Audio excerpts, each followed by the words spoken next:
네, 오늘도 주님 만나시길 사모하여 새벽을 깨워 예배로 나오신 여러분들을 주님의 이름으로 환영하고 축복합니다. 나는 네가 먹는 것만 봐도 배가 불러라는 감정을 느껴보신 적이 있으신가요? 한번 제가 말씀드렸던 적이 있었던 것 같은데, 가족이 또 자식이 또 손자가 이 먹는 것만 봐도 행복한 감정이 들 때가 있죠. 저는 이 결혼을 안 해서 아직 자식이 없기 때문에 키우는 강아지가 좋은 사료를 먹으며 즐거워할 때 이런 감정을 느껴본 적이 있는 것 같습니다. 어제도 이 한 성도님께서 저를 또 한 청년을 섬겨주셨는데, 고기를 구워주시는데 본인은 드시지도 않고 바라만 보시기만 하는 거예요. 왜 그럴까 생각을 해봤더니 그랬던 감정을 느껴보신 것 같으세요. 여러분은 어떠신가요? 딱 이게 부모의 감정, 사랑하는 사람을 볼 때의 감정이 그렇죠. 그런데 오늘 말씀해 보시면요, 하나님의 마음이 딱 이 마음이신 것 같아요. 하나님께서 다윗을 바라보실 때 다윗이 하나님 안에서 행복해할 때, 그럼 됐다 라고 생각하시는 것 같아요. 하나님께서 이와 같이 우리가 하나님 안에서 행복할 때 하나님께서는 기뻐하시는 줄로 믿습니다. 오늘 말씀에는요, 이제 다윗이 왕이 되고 이 궁전을 짓고 또 법궤가 들어온 후에 어느 정도 나라가 안정되었을 때, 그때의 이야기입니다. 1절 말씀 보실까요? 여호와께서 주위의 모든 원수를 무찌르사 왕으로 궁에 평안히 살게 하신 때에, 그랬습니다. 여호와께서 주위의 모든 원수들을 무찌르고 평안히 살게 하셨다라고 말씀하고 있어요. 그렇죠.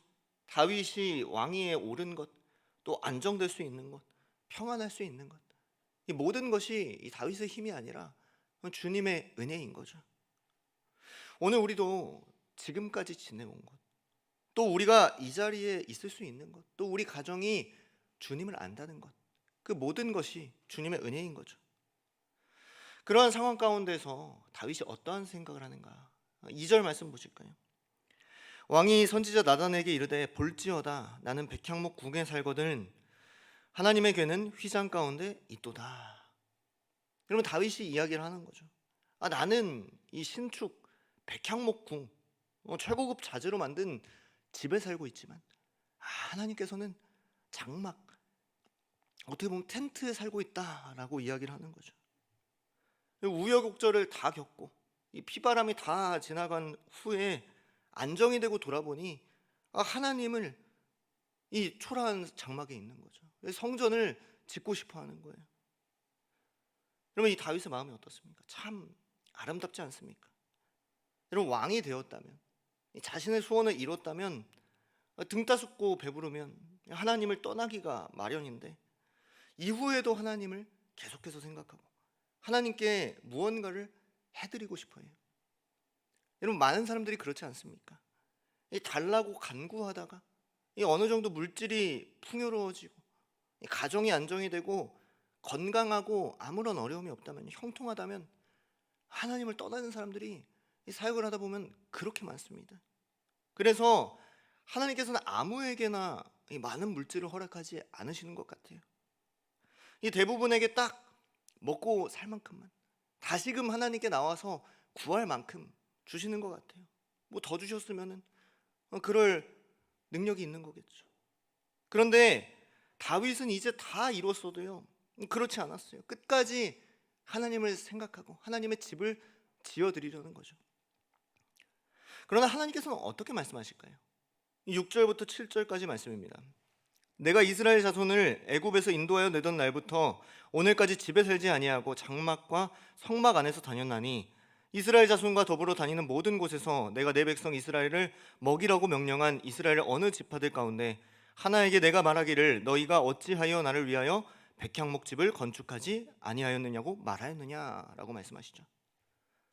그럼 하나님께서 손살을 치시는 거죠. 내가 언제 집에 산 거 본 적 있니? 이 백향목집, 근사한 집 지어달라고 했니? 이 말씀하시는 거죠. 이 너희들과 출애굽할 때부터 항상 성막을 따라, 이 장막을 따라 움직이며 동행했다라고 말씀하시는 거죠. 결국에 어느 한 장소에 머물러 계시지 않았다라고 말씀하시는 거예요. 여러분, 다윗이 착각한 것이 있었어요.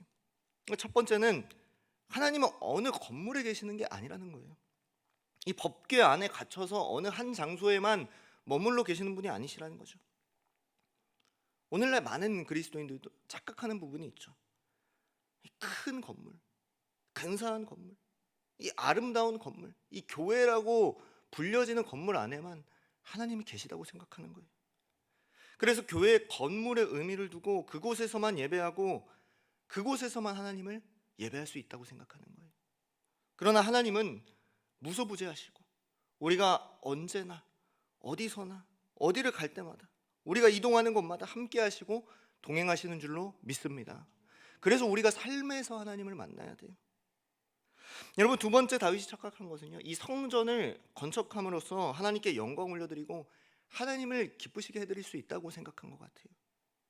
물론 이 자신만 잘 살고 있으니까 이 마음에 찔림이 있었겠죠.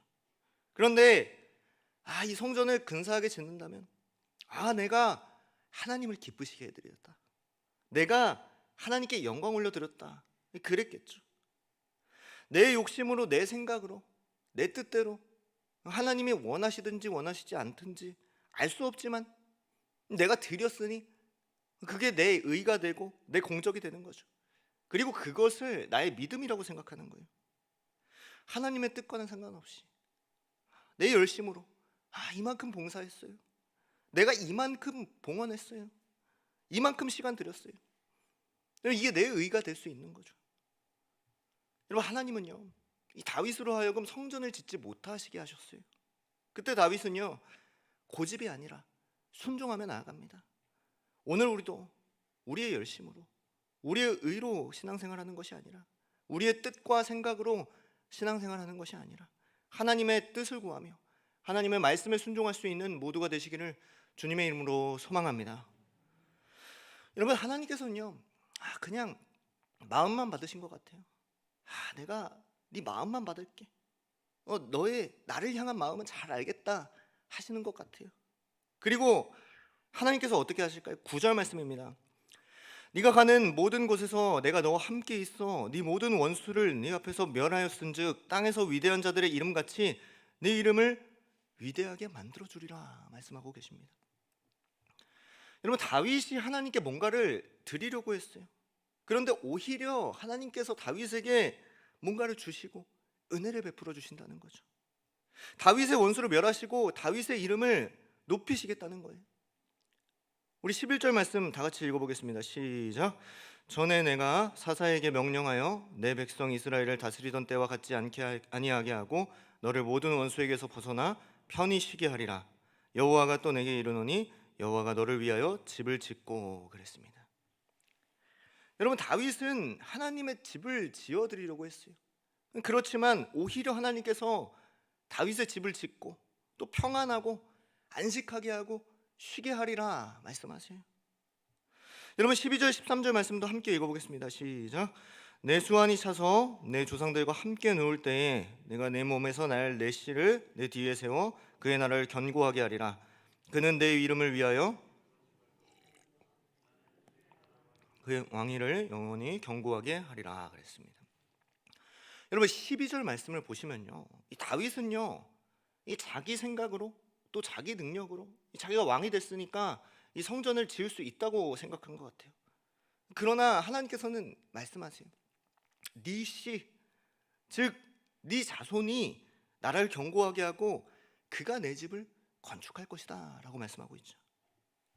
여러분, 다윗이 아니라 훗날에 하나님께서 주실 다윗의 자손으로 말미암아 하나님의 집을 짓게 하신다 말씀하신 거죠. 여러분, 무슨 말씀입니까? 이 다윗이 왕이어도요, 이 다윗이 할 수 있는 것은 아무것도 없다는 거예요. 다윗이 언제 생길지도 모르는, 또 알지도 못하는 자녀를 통해서 다윗의 의도와 생각과 뜻대로 하는 것이 아니라 모든 것을 하나님께서 하신다는 거죠. 하나님께서 이 사실을 알게 하시는 거예요. 나라를 견고하게 하시는 것도, 또 집을 세우시는 것도, 여호와의 성전을 세우는 것도요, 다윗의 손이 아니라 하나님의 손에 있다는 거죠. 우리는 때로 착각할 때가 있어요. 내 힘과 내 능력, 내 생각, 또 뜻대로 살아갈 수 있다고 생각하는 거죠. 또 하나님께 헌신하고 봉사를 내 힘으로 할 수 있다고 생각을 해요. 그러나 다윗의 힘으로는 아무것도 할 수 없듯이 우리의 모든 것은 하나님께서 하시는 줄로 믿습니다. 모든 것이 하나님의 은혜로 가능하다는 거죠. 여러분, 그래서 말씀대로 이루어지지 않습니까? 다윗도 몰랐던 이 솔로몬을 통하여 이 세계가 놀랄만한 성전을 지어요. 그리고 또 다윗이 죽은 후에도 다윗에게 하셨던 언약대로 다윗의 집을 멸하시지 않으시고 지키시고 보호하시는 것 아니겠습니까? 아무리 다윗의 후손이 이 죄악 가운데 거할지라도 다윗에게 하신 언약을 기억하시면서 또 생각하고 지키시고 보호하시고 또 다시금 돌이키도록 하세요. 그리고 그 언약의 절정, 이 사랑의 절정이요, 다윗의 후손 독생자 예수 그리스도를 주심으로 나타나지 않습니까? 이처럼 하나님께서 이 다윗의 집처럼 우리를 축복하시고 또 우리의 가정에 은혜 내려주시고 동행하시고 또 집을 지어주시고 하나님께 영광 올려드리게 하는 줄 믿습니다. 그럼 다윗은 하나님께서 다 해주시니까 아무것도 안 해도 되는 걸까요? 이미 약속한 것은요, 이루어지니까 아무것도 안 해도 되는 겁니까? 아니에요. 이 다윗에게 은혜 내려주시는, 다윗의 모든 삶을 주관하시는 하나님의 말씀에 순종하며 이 다윗이 나아갔던 것처럼요, 이 다윗처럼 그 말씀대로 살아가야 되는 줄로 믿습니다. 여러분, 다윗이 뭘 해도요, 하나님께는 아무것도 아니에요. 여러분이 이 자녀들에게 또 손자들에게 이 과자를 사줬어요. 이 과자를 한 입만 달라고 이야기를 하는 거예요. 그렇게 달라는 건 무슨 의미입니까? 내가 배고파서요? 아니면 내가 그게 진짜 먹고 싶어서요? 물론 그럴 수도 있겠죠. 그런데 본질은 뭡니까? 그냥 그 마음을 보고 싶은 거예요. 나를 얼마나 생각하고 있는지, 나에게 얼마나 양보할 수 있는지를 보고 싶은 거예요.